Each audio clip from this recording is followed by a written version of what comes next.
პარლამენტის დროებითი საგამოძიებო კომისია 2012 წლამდე პერიოდში ბიზნესის შევიწროების და ადამიანის უფლებების დარღვევის კონკრეტულ ფაქტებს განიხილავს.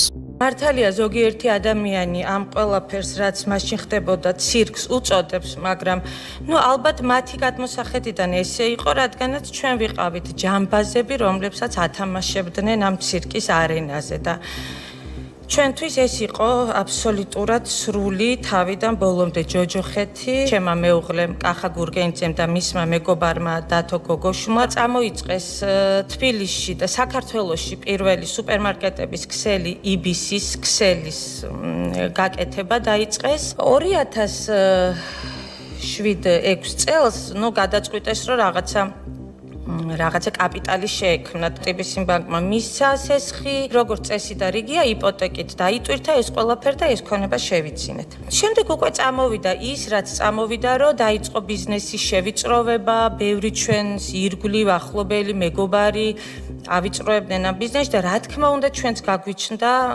ამ ყველაფრის მიმართ პროტესტი. შევუერთდით ერთ დღესაც საპროტესტო აქციას, ეს არის უკვე მაისის თვე.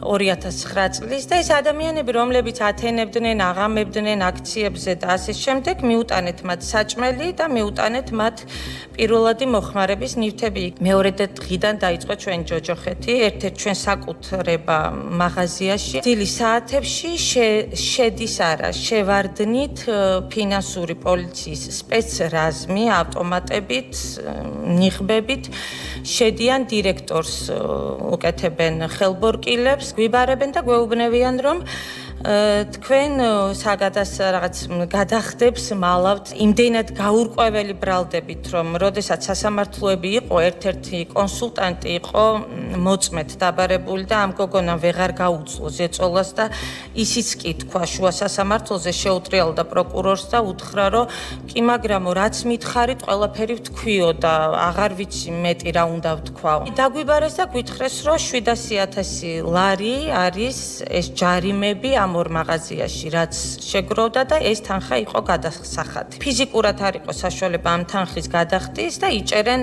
დათო გოგოშვილს. ტიბისი ხსნის ყადაღას ჩვენ ქონებას აძლევს სახელმწიფოს გააქვს ეს ქონება აუქციონზე, ყიდის არარეალურ თანხას ერთ მაღაზიას 500,000 დოლარი, რომელშიც ტიბისიმ შეაფასა, იმ მაღაზიას ყიდის სახელმწიფო აუქციონზე 150,000-ად და ყიდულობს თვითონ ტიბისი. მეორე მაღაზიაც აბსურდულ თანხაზე 600,000 დოლარის ქონება იყიდება 200,000-ად. ამ პერიოდში დილის 5-ის ნახევარზე კარებზე არის ზარი და იჭერენ მამაჩემს, კახა გურგენიძის სიმამრს. ვიხდით მიზერულ თანხას, უშვებენ მამას მეორე დღესვე და გვაფრთხილებენ, რომ ის თანხა, რომელიც არის შესავსები, რომ დათო გოგოშვილი გამოვიდეს, დააჩქარეთ და დროულად გადაიხადეთ. მოკლედ ვიხდით, დავაგირავეთ მევახშეებთან ეს ჩვენი ბინები, სადაც ვცხოვრობთ, ვიხდით იმ თანხას. გამოდის დათო გოგოშვილი და ბიჭებმა გადაწყვიტეს, რომ ეს 13 მაღაზია ვალდებულება ხალხი მუშაობს, ეს გაიგრძელებინათ. რამოდენიმე დღეში ჩემ მეუღლეს კახა გურგენიძეს, რომელიც თავის ოფისში იჯდა თავის ოთახში, შედის პოლიცია და მაგიდაზე ნარკოტიკის დადების შემდეგ ეუბნება, რომ ამ ნარკოტიკის გამო იჭერენ. მე ვარ მეხუთე შვილზე 4 თვის ორსული. მიბარებენ პოლიციაში საბურთალოზე და მეუბნებიან, რომ რა ქონება დაგრჩათ, რამდენი შეგიძლიათ, რომ თანხა მოიტანოთ. ჩემი პასუხი არის, რომ აღარ გვაქვს ჩვენ ქონება, აღებს უჯრას და მიდებს წინ ჩემი შვილების ტყუპების გიორგი და ზუკა გურგენიძეების ფოტოებს და მეუბნებიან, რომ ეს გიორგი და ზუკა გურგენიძეები ხომ თქვენი შვილები არიან. უთხარი, რომ ყველაფერს გავყიდი, რაც გამაჩნია. პოლიციელი მეუბნეოდა, რომ თქვენ ალბათ იცით ხომ რომ თქვენი მეუღლე და დათო გოგოშვილი ჩვენ ხმალ ამოღებულები გვებრძვიან. ესე დამიძახეს რომ იცით რა თქვენი მანქანის გასაღებიც რომ დაგვიტოვოთ თუ გაიყიდება ხვალე გავყიდით თქო მე ესე ვთქვი ყველაფერს ანუ ამ სახს თქო და კი აუცილებლად გაიყიდება შემპირდნენ და მესამე დღეს ნამდვილად მოვიდა კლიენტი. გამოვიდა ჩემი მეუღლე ოჯახის წევრობა შევატყეთ რომ ის ფსიქიურად აღარ იყო ჯამრთელი. ორივე ყურის ბარაბანი მას ჰქონდა გახეთქილი. სამსახურის დაწყებას რაც შეეხებოდა, ვერსად ვერ ვიწყებდით, იმიტომ რომ ყველაფერი ჰქონდა დაყადაღებული. შევწყვიტეთ სწავლა ბავშვების, იმიტომ რომ ვეღარ ვიხდიდით ფულს. ჩვენმა მევახშემ გაგვიყიდა სახლი აუქციონზე ისიც და დავრჩით ქუჩაში. დღემდე ვცხოვრობთ ნაქირავებს სახლში. უამრავი ოჯახია ესეთ მდგომარეობაში, უამრავმა ვერ გაუძლო და თავი მოიკლა. საოცრად მძიმე მდგომარეობა კახა გურგენიძის თავს და იმის საშუალებაც არ არის რომ უმკურნალო და კლინიკაში მყავდეს. კითხვა მაქვს მაშინდელ ხელისუფლებაში მყოფ ადამიანებთან თუ არიან მათი შვილები იმის ღირსი რომ დაემთავრებინათ ის ინსტიტუტები დღეს იყვნენ წარმატებულები და მუშაობდნენ რატო არ იყვნენ ჩემი შვილები და ჩემი ოჯახი ამის ღირსი მარტო იმიტომ რომ აქციაზე წავედით და საჭმელი მიუტანეთ იმ ადამიანებს. თქვენი მონათხრობიდან ირკვევა TBC ბანკი მონაწილეობდა თქვენს უბედურებაში. TBC ბანკის რომელი წარმომადგენლები მონაწილეობდნენ? TBC ბანკში ვინც ახლა არის დირექტორი, პრინციპში ის იყო მაშინაც დირექტორი. TBC ბანკს მე სრული პასუხისგებლობით ვიტყვი თამამად ამას, რომ რა თქმა უნდა აწყობდა, რომ სახელმწიფოსგან მისივე შეფასებული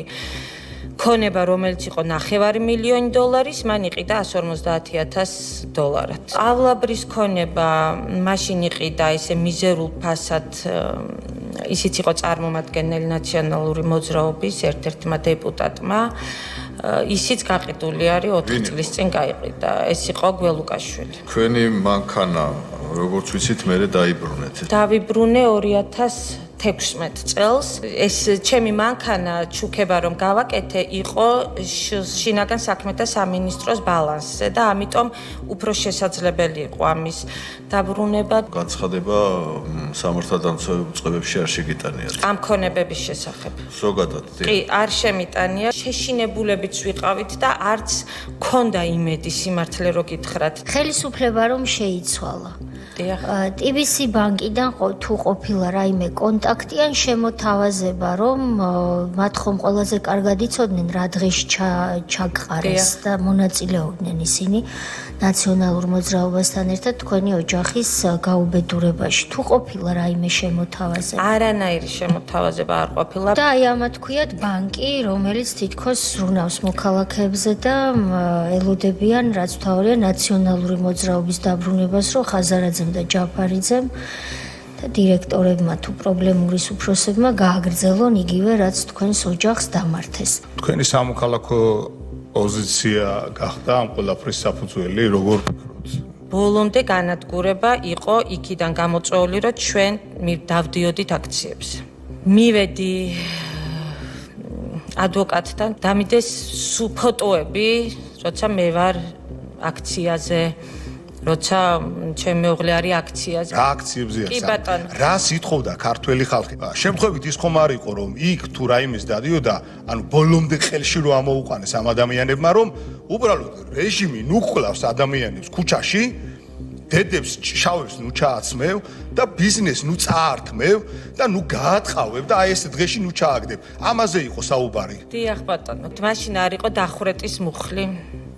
თორე ჩვენ მარტო იქ დგომისთვის ნამდვილად დაგხვრიტავდნენ. დღეს, როდესაც გამოდიან ეს ახალგაზრდები და ამბობენ, რომ უფლებები აქვს შეზღუდული, გაიხსენონ რა იყო. გასაგებია რა იყო, ის არ უნდა იყოს ახლა და ჯვარი გვეწეროს. როცა ჩემი მეუღლე დაიჭირეს და დათო გოგოშვილი დაიჭირეს, იცით რა იყო ჩვენი საზრუნავი?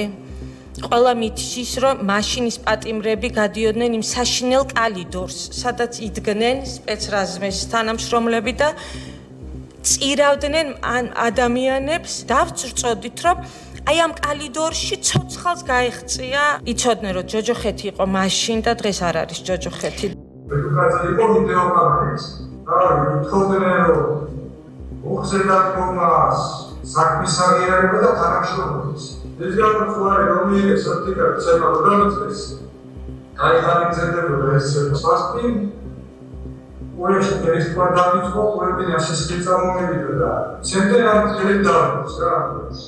რაკი შემთხვევა მუდიორის ვაგეარებს ჩვენ მოიცი და თანამშრომლობაზე დემონსტრაციები. აი ჩუქემანი ცუდა ნეკაშეთი გადამამტყობს რა ეს დაჭუქების და ამ ყველაფრის მერე კარანტინში ჩამოყვანეს ყოველ საღამო შემოდიოდნენ და ორი კაცი გაკავდათ ხოლმე ახალი ჩასასრულებელი ელების ვიყავით იმაცაც ვიქტორას აჭეიშვილი და აცაციას ოლეგას ეუბნება რომ დაგენდროებით თქო რესტორანზე და ჩემბიჭებს უთქვიდა დააწერინებინა რა თანამშრომლობის და ამიტომ სორმა ბიჭმა აი სუსტოს ეუბნებოდა არიფონი თვაში მოტოდა მიხედეთ ვაღო რუსიდანს რა და რო ამეყვანა სამცემაში და კურიერში ინგლისში შემოვიდა მე ბედუკაძე Educația multiplă, mai dăm aici, dacă și nu gătuleva cu edificiu. Mere când o trăgare faci, când o certă pessoa ce în altă țară, mai țuda. O ce am puneș, agere me o letize, o lega fațația, și nu o letizi mămate ca. Recorduze.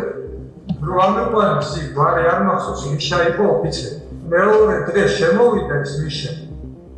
და საწოლე დამისკაცარი იმღამე სიმსროცოთობრე საერთაშორისო დიალოგში და კამზე მეცი რა და შუაღამე შემოვიდნენ და კიდე მაგრად ვცემეს და უბრალოდ ჩემ მეც და ჩემ კამერაში ვინების იყო ბიჭები ყველანი მაგრად ცემეს მაგის გულისთვის მე ვარ ვიცი შესაძლოა დილით მოვიდნენ მე და წამოყვანეს კარცერში თურმე წამის მოთხოვნაზეც იცემინებია გათიშვამდე ტუალეტის კაფაზე მოვითხოვე იცემინებია და Ora subi avara pesava vitxodi aratiში გადამიყვანეს. Ერადა ფაცაცია ადგება ისე და შემოთქვა ვერ ისწავლეო და ეს თითებიო თხოვაო ვერ დაგამტვრიე კარგი რა. და რეკნებში ცემეს და მე იქ რუსლანა იყო ოფიცერი ერთ-ერთი მოვიდა და რადიოს ჩაუწევდა რადიო ალბათ წარებული ქონდათ რა. შენო რამდენს ლაპარაკობ და ავიდა მოიყვანა ოლეგა ფაცაცია ვიქტორ ბაჭეიშვილი და კამერაში სულ მაგრად ვცემეს კიდე რომ ჩამოყვანეს კარანტინში ოლეგა ჩამოვიდა და თან ოლეგას ჩემგან რა უნდა და ვიცი და ეს მიშა რა ეს მიშა ვეციყო და ამიშამ გამომიყვანა და შენო მედლები დაგვაკარგინეო არ ვიცი რა მედლებზე იყო ლაპარაკი და მაგის გულეს ვისო ვერ გიტანო და შენო სიკვდილის ღირსის და მეტის ღირსის ბადრა და ისე შემაგამიწეს არ ვიცი სადისტი ადამიანები